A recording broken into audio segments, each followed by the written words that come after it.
But what made Muhammad so powerful, and what was it that you felt? Because his influence on, 1.4 billion Muslims on the planet now. What was it about this revelation? I've always been mystified by what revelation is. So here's a guy, he's in the mountain, he's in a cave, he's gone there to be in solitude. He doesn't know how to read or write. And suddenly the angel Gabriel appears and says, recite in the name of the Lord who created human life from drops of congealed blood. Recite, for your Lord is ever bountiful, teaches by the book, and will reveal to you what has never been revealed before.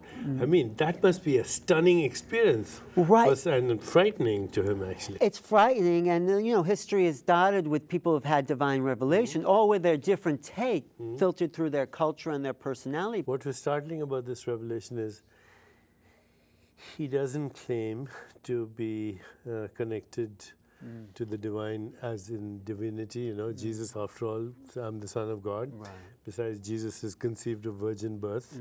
The only person I know of who was also conceived of was Jesus Adam. didn't say that. Okay, yeah, but that's what Christians believe. Right. Adam and Jesus are the two ones that never came out of a sperm.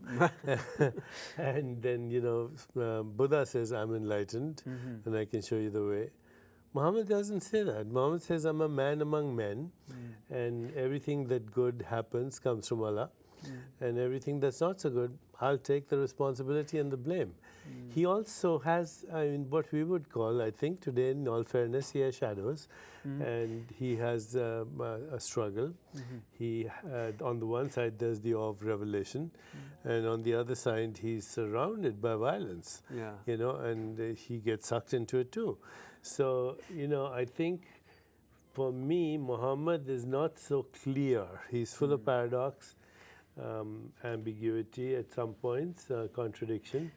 And yet there is the awe of revelation. There's the ring of truth. I grew up in India, so I was familiar with the call of the muezzin. And of course, I used to frequent all these Sufi haunts in my childhood with my dad. Yes. And also because I had lots of Muslim friends, I had heard the Quran.